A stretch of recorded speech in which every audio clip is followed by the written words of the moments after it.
Puji nama Tuhan, senang sekali kita bisa berjumpa kembali di acara di Discipleship program GKI Penuai. Pada siang hari ini saya berharap semua dalam keadaan baik, dalam keadaan sehat, dalam keadaan luar biasa. Tuhan Yesus memberkati.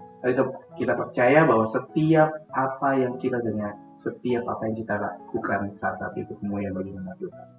Baik Bapak Ibu, sebelum kita belajar firman Tuhan, sebelum kita menggali firman Tuhan, kita berdoa terlebih dahulu.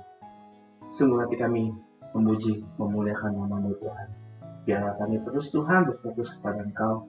Pada siang hari ini Tuhan, biarlah setiap kami sidang jemaat-Mu di mana mereka berada, hamba-Mu sendiri Tuhan yang memberitakan firman Tuhan, belajar bersama-sama. Nah kami percaya Engkau menyertai kehidupan kami. Sekarang sampai selamanya. Dalam nama Yesus yang percaya katakan amin. Sabtu lalu kita belajar mengenai pertumbuhan rohani bagian yang keempat, di mana kita bisa melihat banyak hal-hal yang kita bisa dapatkan, banyak hal-hal yang kita bisa pelajari. Pada hari ini kita akan belajar tentang pertumbuhan rohani bagian kelima, yaitu pembangunan tubuh Kristus dan pertumbuhan iman kita. Bapak Ibu, sebelum kita membahas firman Tuhan, kita akan lihat bahwa pembangunan tubuh Kristus di dalam Efesus 4 ayat yang ke-11 sampai 15. Kita akan baca, kita akan lihat ayat-ayat tersebut berbunyi seperti ini. Dan dialah yang memberikan baik rasul-rasul maupun nabi-nabi, baik pemberita-pemberita Injil maupun gembala-gembala dan pengajar-pengajar yang melengkapi orang-orang kudus bagi pekerjaan pelayanan, bagi pembangunan tubuh Kristus, sampai kita semua telah mencapai kesatuan iman dan pengetahuan yang benar tentang anak Allah, kedewasaan penuh dan tingkat pertumbuhan yang sesuai dengan kepenuhan Kristus, sehingga kita bukan lagi anak-anaknya yang diombang-ambingkan oleh rupa-rupa angin pengajaran-pengajaran yang sesat, oleh permainan palsu manusia dalam keyakinan mereka yang menyesatkan, tapi dengan teguh berpegang kepada kebenaran di dalam kasih, kita bertumbuh di dalam segala hal ke arah Dia, Kristus yang adalah kepala. Ini kita baca dalam Efesus 4 ayat 11 sampai 15. Kita tahu bahwa arti pembangunan tubuh Kristus, Bapak Ibu sekalian, pembangunan tubuh Kristus itu merujuk kepada pertumbuhan dan penguatan gereja atau jemaat Tuhan, secara rohani atau secara structure organisasi atau secara pelayanan, sehingga pelayanan anggota-anggota bertumbuh di dalam iman, pelayanan dan persatuan di dalam kepimpinan Kristus sebagai kepala. Penjelasan per ayat dari Efesus 4 ayat ke-11 menyatakan peran bagaimana para pemimpin rohani. Kalau kita lihat di dalam ayat yang ke-11, di situ dikatakan bahwa Allah memberikan rasul, nabi, pemberitaan Injil, gembala dan pengajar. Untuk apa? Untuk melengkapi orang percaya melalui pengajaran, bimbingan, dan teladan yang akan mereka berikan contoh kepada kita. Mempersiapkan mereka untuk pelayanan, setiap anggota jemaat terlibat aktif. Bapak Ibu yang dikasihi Tuhan, kita sebagai anak-anak Tuhan harus terlibat aktif sebagai satu tubuh Kristus, satu pengajaran, satu pemberitaan Injil. Karena ketika kita menerima firman Tuhan, menerima kabar baik itu, kita harus memberikannya kepada orang lain yang belum mengenal akan Tuhan. Maka dari itu, kita sebagai anak Tuhan harus mengerti konsep ini, pengajaran ini, bagaimana satu peran yang aktif yang kita bisa berikan kepada setiap orang yang mendengar firman Tuhan. Jadi tujuannya bukan untuk sentralisasi, tetapi pelayanan pada sedikit orang, Bapak Ibu. Tetapi pembangunan semua anggota tubuh Kristus. Jadi tiap kita ada bagiannya masing-masing, tetapi pelayanan yang kita lakukan harus seirama, seiring, dan seturut dengan kebahagiaan Tuhan. Karena di setiap kita, orang-orang yang percaya, orang yang mengasihi Tuhan, kita adalah tubuh Kristus. Yang percaya katakan amin. Di dalam Efesus 4 ayat yang ke-12 berkata, tujuan pembangunan tubuh Kristus. Apa sih yang dimaksud dengan tujuan pembangunan tubuh Kristus ini? Ini diupamakan, diartikan, itu pertumbuhan yang kuantitatif. yang dimana penambahan jiwa-jiwa baru melalui penginjilan. Bapak Ibu yang dikasih Tuhan, kita lihat bahwa setiap orang yang percaya, setiap orang yang mengenal Tuhan, kita akan mendapatkan reward, kita akan mendapatkan penghargaan yang datang daripada Tuhan. Kita tahu bahwa setiap kita punya kualitas, punya kekuatan untuk kita menjangkau jiwa. Jadi jangan pernah takut, jangan pernah gelisah, jangan pernah minder untuk kita membedakan firman Tuhan. Bawa sebanyak-banyaknya jiwa Tuhan, agar kita bisa melihat bahwa Tuhan menyediakan reward yang terbaik buat Bapak Ibu sekalian. Satu jiwa itu berharga untuk kemuliaan bagi nama Tuhan. Kita bisa lihat bahwa firman Tuhan berkata, satu jiwa diselamatkan, seisi surga bersorak-sorai untuk bersuka cita. Jadi pertumbuhan yang kuantitatif itu bisa mencerminkan kedewasaan secara rohani, secara pelayanan, dan secara karakter seperti Kristus. Kita lihat setiap orang yang percaya dipanggil melayani sesuai dengan karunia yang ada. Dalam 1 Korintus 12 ayat 7. Kita mempunyai karunia, Tuhan memberikan gift yang terbaik buat hidup kita. Karunia yang terbaik hidup kita. Mungkin dengan suara kita kah? Atau dengan pemain musik kah? Atau dengan senyum kita kah? Kita bisa melayani Tuhan. Banyak hal yang bisa dipakai oleh Tuhan. Banyak hal yang bisa dilakukan untuk melayani Tuhan. Jadi Tuhan memberikan karunia bukan hanya sekedar kepada orang yang punya talenta. Tidak, tapi kita semua mempunyai karunia yang Tuhan berikan. Mungkin ada yang dapat 1, ada yang dapat 3, bahkan ada yang dapat 5. Dan kita tahu setiap talenta atau setiap karunia yang kita punya harus kita pergunakan. Karena jangan seperti hamba yang punya 1 talenta, yang menanamkan talenta itu dan mengatakan kau jahat ya, kau mengembalikan talenta ini. Tapi kita mau seperti orang yang punya 2 talenta atau yang punya 5 talenta, yang melipat gandakan untuk hormat kemuliaan bagi nama Tuhan, untuk pekerjaan Tuhan. Di dalam Efesus 4 ayat 13 itu maksudnya tujuan akhir dari kesatuan dan kedewasaan. Ini kedewasaan tentang apa? Tentang kedewasaan iman seseorang. Kedewasaan iman yang membangkitkan pertumbuhan iman secara kuat di dalam hidup kita, yaitu mencapai kesatuan iman. Bukan hanya sekedar doktrin yang sama yang kita dapat atau yang kita mengerti, tapi persekutuan yang erat di dalam Kristus, di dalam tubuh Kristus. Jadi pengetahuan yang benar tentang Allah, pengenalan akan Kristus yang mendalam, Bapak Ibu.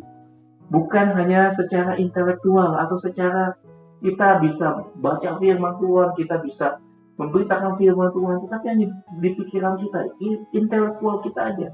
Tapi kita harus bisa melihat ketika kita membagikan firman itu bisa mengubah seseorang, firman itu bisa berbuat terhadap seseorang. Dan kita bisa tahu bahwa setiap kita harus belajar mendalami kedewasaan iman.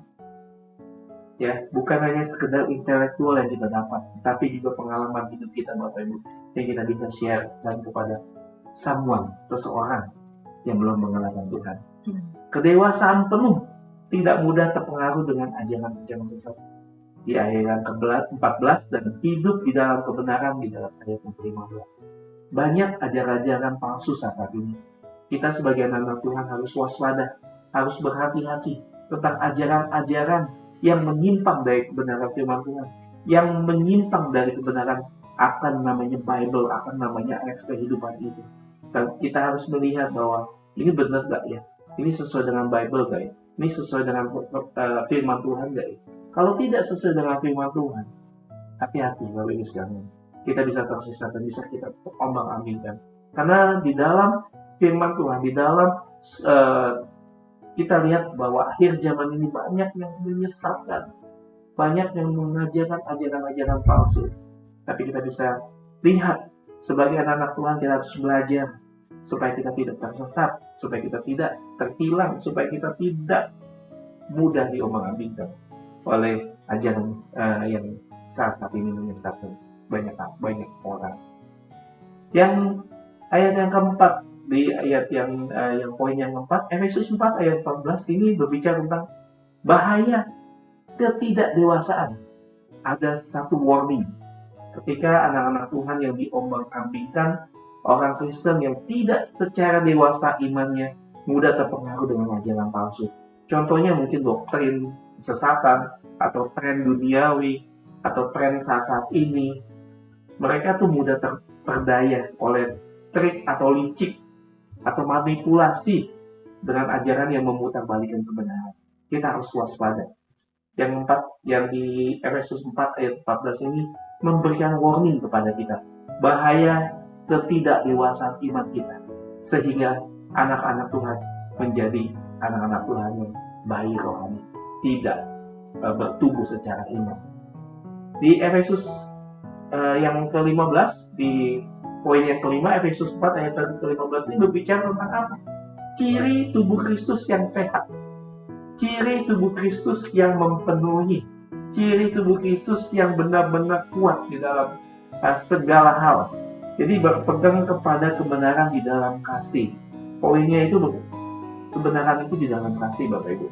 Jadi kebenaran firman Tuhan harus dilandasi, harus dipegang, tetapi dinyatakan dengan kasih, bukan dengan kekerasan atau dengan kesombongan.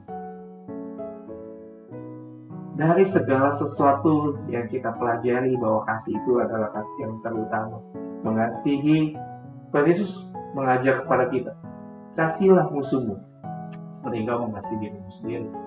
Dan Tuhan mengajarkan tentang kasih. Itu adalah poin yang sangat luar biasa. Tidak gampang kita mengasihi musuh kita. Tidak gampang kita mengasihi orang yang membenci kita, atau kita yang membenci dia. Tidak gampang. Tetapi kita bisa lihat bahwa ciri tubuh Kristus yang sehat itu harus memiliki kasih. Di Efesus 4 ayat 15. Jadi bertumbuh ke arah Kristus. Gereja harus makin mencerminkan karakter dan kepenuhan Kristus. Itu poin yang sangat penting dalam Kolose 2 ayat 19. Tubuh Kristus atau gereja yang mencerminkan karakter dengan penuh kepenuhan Kristus. Kita harus menjadi seperti Kristus. Itu yang Tuhan Yesus ajarkan. Jadi kesimpulannya dari Efesus yang kita baca bahwa pembangunan tubuh Kristus adalah proses pertumbuhan gereja secara rohani, pelayanan dan persatuan. Jadi peran pemimpin rohani untuk melengkapi jemaat, bukan melakukan semua pelayanan sendiri, tetapi kita harus saling berbagi sebagai mungkin senior pastor atau sebagai hamba Tuhan. Kita melayani bergandengan tangan bersama-sama, membangun satu tubuh Kristus yang kuat, yang didasarkan dengan kasih, supaya iman kita bertumbuh, agar kita bisa melihat bahwa pemberitaan Injil yang kita beritakan tidak sia-sia. Setiap orang percaya harus bertumbuh di dalam kebenaran, dalam kasih dan kedewasaan agar tidak mudah tersesat. Jadi tujuan akhirnya adalah gereja yang mencerminkan tubuh Kristus atau yang mencerminkan Kristus dengan Dia sebagai kepala yang berdalam hidup kita. Tuhan adalah kepala yang memimpin semua anggota tubuh kita. Yang berfungsi sebagai tangan, lakukanlah tugasmu sebagai tangan. Yang berfungsi sebagai kaki, lakukanlah tugasmu sebagai kaki. Yang berfungsi sebagai lutut atau apapun anggota tubuh yang ada dalam tubuh, lakukanlah sesuai dengan apa yang kau miliki, sesuai dengan apa karunia apa yang Tuhan kasih dalam hidup. Jadi setiap kita atau setiap gereja harus aktif di dalam pelayanan sesuai dengan karunia. Gereja harus mengutamakan pengajaran tentang Alkitab dia yang sehat untuk mencegah ajaran yang sesat. Pertumbuhan harus seimbang antara pengetahuan, kebenaran, dan kasih. Jadi tidak dengan logika, tapi dengan kebenaran firman Tuhan yang kita dapat, dengan kasih yang Tuhan kasih dalam setiap kehidupan kita. Dengan demikian, gereja akan menjadi tubuh Kristus yang kuat, yang bersatu dan berdampak bagi dunia. Amin, Bapak Ibu sekalian. Kita belajar pada hari ini itu tentang pembangunan tubuh Kristus, dan kita akan belajar tentang pertumbuhan iman kita. Jadi apa yang dimaksud dengan pertumbuhan iman kita, Bapak Ibu sekalian? Jadi kalau kita lihat di dalam konteks Alkitab, iman adalah dasar yang menerima segala sesuatu seperti yang dijanjikan Allah melalui firman-Nya. Itulah iman. Baik itu keselamatan maupun banyak hal yang kita dapat atau yang kita dapatkan setelah kita seseorang diselamatkan. Jadi berkat-berkatnya kesembuhan untuk segala penyakit, kuasa rohani maupun karunia Roh Kudus, dan juga karakter dan untuk kemuliaan bagi nama Tuhan. Itu poin yang harus kita garis bawahi, bahwa untuk memahami pertumbuhan iman kita berdasarkan Roma 3 ayat yang ke-28 dan Matius 9 ayat yang ke-22, mungkin Bapak Ibu silakan buka dan baca di rumah, kita perlu melihat konteks ini, bahwa makna teologis dan aplikasi yang praktis yang kita dari kedua ayat ini ingin menjelaskan secara terperinci, yang dapat digunakan sebagai bahan kita sharing atau kita bisa melihat iman kita bertumbuh. Kalau di dalam Roma 3 ayat yang 28 berkata, iman yang membenarkan karena kami yakin bahwa manusia dibenarkan karena iman dan bukan karena ia melakukan hukum Taurat. Firman Tuhan di dalam Roma 3 ayat 28 ini jelas dikatakan bahwa karena iman, bukan karena ia melakukan hukum Taurat, kita dibenarkan.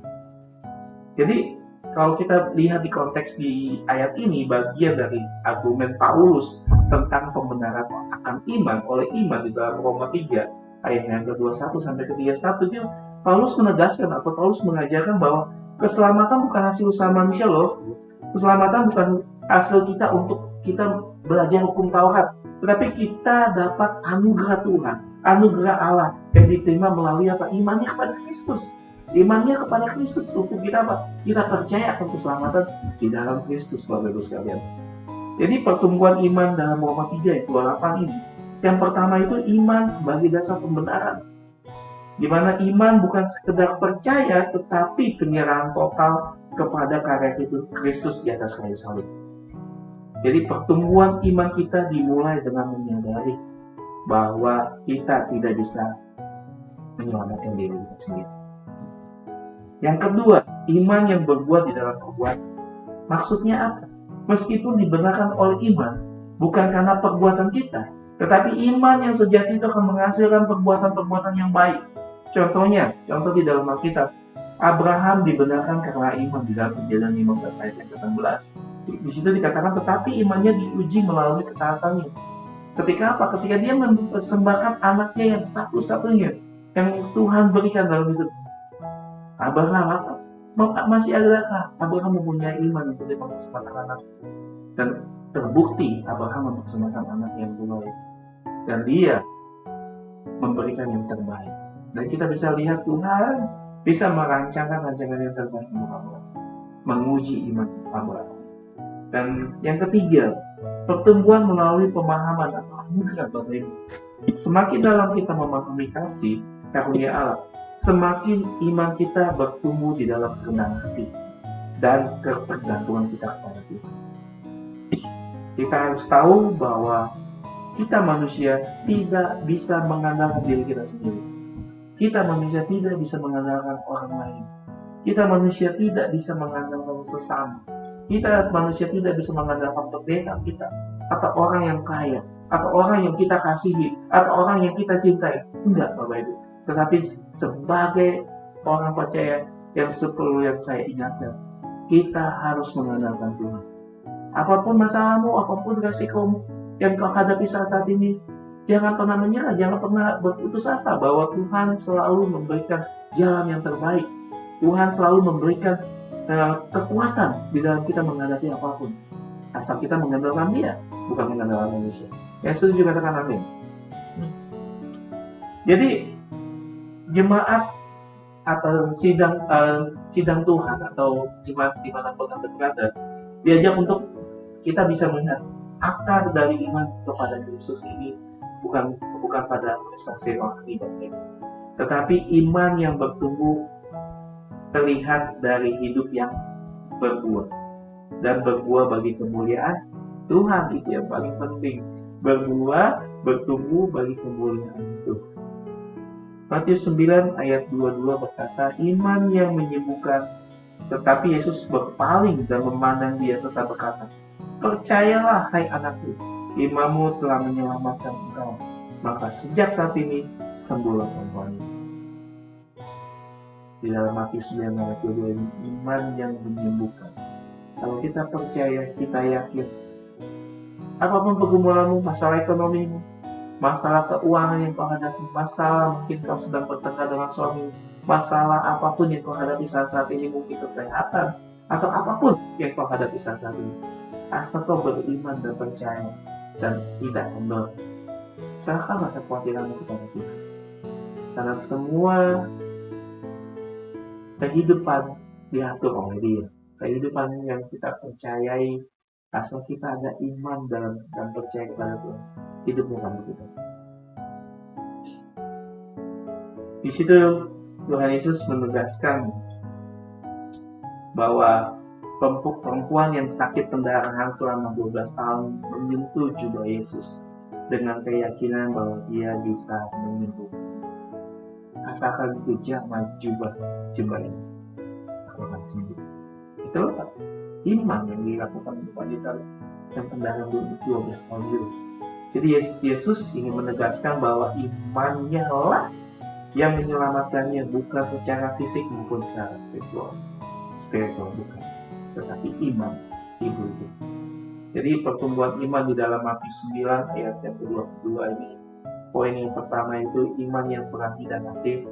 Perempuan ini mengambil langkah yang nyata meski dalam ketidakpastian. Pertumbuhan iman memerlukan tindakan yang konkret. Ibrani 11 ayat itu. Yang kedua, iman yang fokus kepada Kristus. Ia tidak mengandalkan manusia atau obat, tetapi hanya berfokus kepada Yesus. Pertumbuhan iman berarti semakin memusatkan hidupnya pada otoritas Tuhan atau otoritas Kristus. Yang poin yang ketiga, iman yang membawa pemulihan total. Yesus menyembuhkan tubuh dan jiwanya atau diselamatkan. Dalam bahasa Yunani, sozo, yang artinya itu diselamatkan. Iman sejati membawa transformasi holistik atau perubahan. Jadi Bapak Ibu yang dikasih Tuhan, iman itu bukan hanya sekedar teori, tetapi keyakinan untuk kita mendorong tindakan kita menghasilkan iman itu. Tantangan untuk mungkin sidang Jumat dimanapun Anda berada atau Jumat yang sedang menonton live streaming, menjangkau Yesus dalam pergumulan kita Bapak Ibu, seperti perempuan ini. Kita harus belajar seperti perempuan pendalam. Nah ini harus menjangkau Tuhan dan percayanya. Mukjizat-mukjizat yang memberikan akan iman menyelamatkan. Jadi dibenarkan oleh iman dalam Roma 3 ayat 28, dasar iman kita adalah Kristus baru, bukan diri kita sendiri. Diubahkan oleh iman, Matius 9 ayat 22. Iman yang hidup akan menghasilkan perubahan dan keberanian. Jadi poin-poin yang saya ingin sampaikan, jadi iman bertumbuh ketika kita mengandalkan Kristus sepenuhnya, bukan dengan kekuatan sendiri. Catat poin ini. Bersedia mengambil langkah iman, sekalipun kita tidak melihat hasilnya begitu instan, tetapi kita bersedia untuk mengambil langkah-langkah iman. Yang ketiga, mengalami perubahan terus-menerus melalui firman atau doa atau sharing yang kita dapat. Jadi kita harus terus-menerus berubah tentang pembaruan budi kita, akal budi kita, supaya kita lebih mengenal Kristus. Ya, kalau kita menggabungkan Roma 3 ayat 28, iman yang membenarkan, dan Matius 9 ayat 22, iman yang mengubah hidup. Jadi sharing firman ini untuk kita bisa menginspirasi Bapak Ibu sekalian untuk bisa bertumbuh dalam iman yang aktif, berakar dalam Kristus, dan berbuah dalam setiap pelayanan. Demikian firman Tuhan yang bisa saya sampaikan Bapak Ibu sekalian. Kita akan kembali minggu depan pada jam yang sama, yaitu jam 1 siang waktu Sydney. Dan saya berharap juga semakin banyak orang yang mengenal Tuhan. Dan saya beserta tim yang ada, jika Bapak Ibu memerlukan dukungan doa, silakan komen di kolom komentar di bawah ini, dan kita akan mendoakan apa yang Bapak Ibu perlukan. biar jadi sesuatu yang kehendak Tuhan, bukan kehendak kami tapi kehendak Tuhan. Sabtu depan kita akan belajar mengenai pertumbuhan rohani bagian yang ke-6, menumbuhkan karakter Kristus. Itu adalah judul yang akan disampaikan minggu depan. Salam sukacita selalu. God bless you. Tuhan Yesus memberkati. Shalom.